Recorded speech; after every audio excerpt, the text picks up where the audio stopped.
Why doesn't a conservative government take better care of its veterans, and why don't veterans and their families rebel en masse? Why do many progressives object to the death penalty on moral grounds while not being opposed to abortion on the same grounds? Why do progressives feel a sense of responsibility for righting the wrongs of past generations? And why should we find progressive and conservative values and modes of thought outside of politics proper, in kindergartens, little league coaching, churches, summer camps, and so on? Why should political values and modes of thought pervade our society?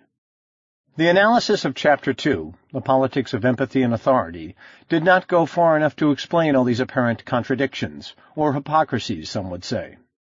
To answer these questions and many others, we need to move to the study of family values, some of which I discussed in my book Moral Politics.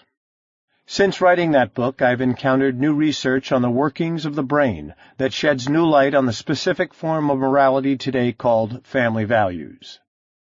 I was drawn into the study of politics back in 1994 by a basic puzzle. As a progressive, I could not understand how the main conservative positions fit together. What does being for cutting taxes have to do with being against gun control? What does being against abortion have to do with being against environmental regulation?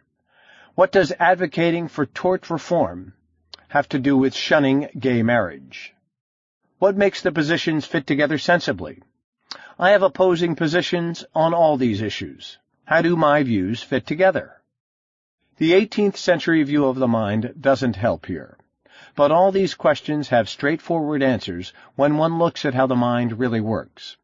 What I discovered was that family values are absolutely central to American politics, but not in a direct, literal fashion. In Chapter 2, I argued that American politics is based on an opposition of empathy and authority. That was a literal description, an oversimplified one that was stripped of deeper content. The content is metaphorical at a deeper level. We all think with largely unconscious metaphor. The nation as family. Every third grader knows that George Washington was the father of his country. Nobody questions it. We all speak of the founding fathers. We send our sons and daughters to war, even if they are not our sons and daughters. We speak of daughters of the American Revolution. We have homeland security, and conservatives complain that progressives want a nanny state. And in other countries, there is Mother Russia, Mother India, and the fatherland. From my research on conceptual metaphor, I knew that we drew inferences about the metaphorical target using the metaphorical source. I reasoned that as there were two versions of what the nation should be like, there might be two ideal versions of the family mapped by the nation as family metaphor onto the nation. I worked backward. Given the structure of the metaphor and the political differences, I hypothesized two idealized versions of the family that would correspond to two idealized versions of the nation. What emerged were two versions of the family, a strict father family that mapped onto pure conservative politics, and a nurturant parent family that mapped onto pure progressive politics. But before going into them, it is worth clearing up some misunderstandings. These family models are idealized. They are mental models of idealized family life, mapped onto mental models of idealized national life. They may or may not have to do with how you were actually raised. Indeed, you may have rebelled against your upbringing, whichever it was. As a cognitive scientist seeking to answer such questions, I was led to hypothesize these models. Such modeling using the best available hypothesis is standard in science. The models have turned out to explain a huge amount, and their explanatory power speaks volumes. It should be noted that these models are descriptive, not prescriptive. They do occur in people's brains. They are not something I am suggesting that people follow. People just do follow them. Newton, as a scientist, described how objects move. He had no power to make them move that way. The same is true here. American politics does use these models. All I can do is describe them. I have no power to make anyone think about politics using them, and no one else has the power to stop Americans from using them. They are an inextricable part of politics. You may wish that other models were being used, and you may propose one or more of them, but you cannot impose some other model on people's brains. The strict father model. The strict father is the moral leader of the family and is to be obeyed. The family needs a strict father because there is evil in the world from which he has to protect them, and mommy can't do it. The family needs a strict father because there is competition in the world, and he has to win those competitions to support the family, and mommy can't do it. You need a strict father because kids are born bad, in the sense that they just do what they want to do and don't know right from wrong. They need to be punished strictly and painfully when they do wrong, so they will have an incentive to do right in order to avoid punishment. That is how they build internal discipline, which is needed to do right and not wrong. With that discipline, they can enter the market and become self-reliant and prosperous. As mature, self-disciplined, self-reliant adults, they can go off on their own, start their own families, and become strict fathers in their own households without any meddling by their own fathers or anyone else. Mapped onto politics, the strict father model explains why conservatism is concerned with authority, with obedience, with discipline, and with punishment. It makes sense in a patriarchal family where a male strength dominates unquestionably. Authority, obedience, discipline, and punishment are all there in the family, organized in a package. Why would someone in the Midwest genuinely feel threatened if gays in San Francisco are allowed to marry? The explanation is simple. There can be no gays in a strict father family. The gender difference and the role of masculinity are crucial. Suppose that kind of family, its values and its politics, defines who you are in everyday life. Suppose those values define your personality, not only how you function in your family, but with your friends, in your business, in your church. Suppose that strict father marriage, with its version of masculinity, is a major narrative you live by. Then a threat to its legitimacy is a threat to your very being. Marriage isn't the real issue. The real issue is identity. Why is it that conservatives, not progressives, tend to be against abortion? Think of some of the people who need an abortion. A woman who sees a conflict between motherhood and a career, or a teenager who has had sex outside marriage. In both cases, a decision by the woman on her own is an affront to the strict father. He is to determine whether his wife gives birth, and conservatives in many states have supported husband notification laws.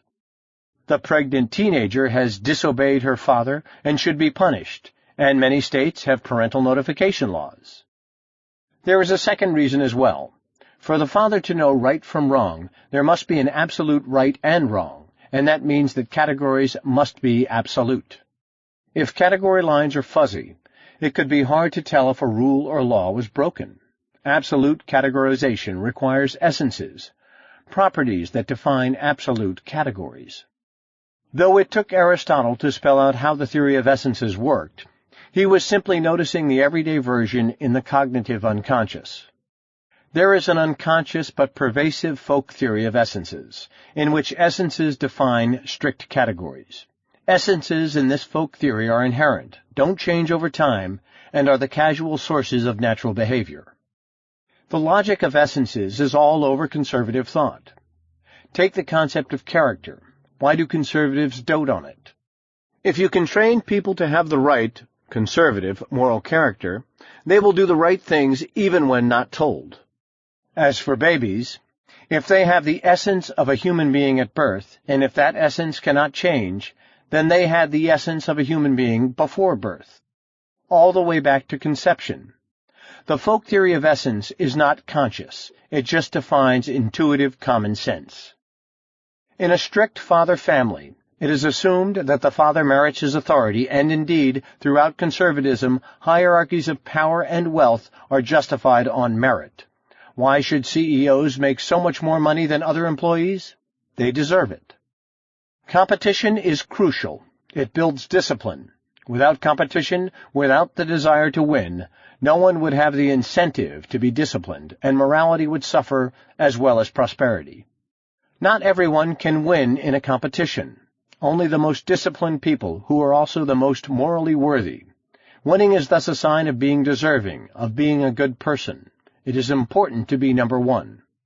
Strict father families often promote competitive sports and take them very seriously. Why do conservatives want schools to teach to the test and make judgments on the basis of test scores? To determine merit. Who deserves to move up into the stratosphere of merit versus who gets to serve people of merit? That should be determined by discipline, punishment, and obedience, learning answers by rote, with punishment for failing to do so as an incentive to be more disciplined. Why are fundamentalist Christians conservative? Because they view God as a strict father. Obey my commandments and you go to heaven. If not, you go to hell. Well, I'll give you a second chance. You can be born again. Now, obey my commands, as interpreted by your minister, and you go to heaven. Otherwise, you go to hell. Authority, obedience, discipline, punishment. Note that individual responsibility is a hallmark of this view of religion. It is up to you and you alone as to whether you get into heaven. This explains why James Dobson, the leading exponent of strict father-child rearing, is a political conservative, a fundamentalist Christian, while at the same time being a laissez-faire free marketer and an advocate for the use of force in foreign policy. If your very identity is defined with respect to a strict father family, where male over female authority rules, then the legitimacy of gay marriage can threaten your identity. So can anything that violates the strict father family, such as extramarital sex. On the other hand, war and torture at a national level are carrying out the protective function of the strict father. Why torture? If your enemies are evil, you can and may have to use the devil's own means against them. From a conservative perspective, individual responsibility means being willing to deal with the consequences of your own decisions. If you join a volunteer army, you get paid to fight. You know you may be killed or maimed. Those are the chances you take, and you should be prepared to deal with the consequences. That's why conservatives don't pay much attention to injured veterans. Moreover, the veterans themselves often have a strict father, hyper-masculine identity and follow the code of strict self-reliance. There are some who will not accept outside help, even if it means being homeless. The Nurturant parent model. Progressives, correspondingly, have a Nurturant parent model, 2 parents with equal responsibilities and no gender constraints, or 1 parent of either gender. Their job is to nurture their children and raise them to be nurturers of others.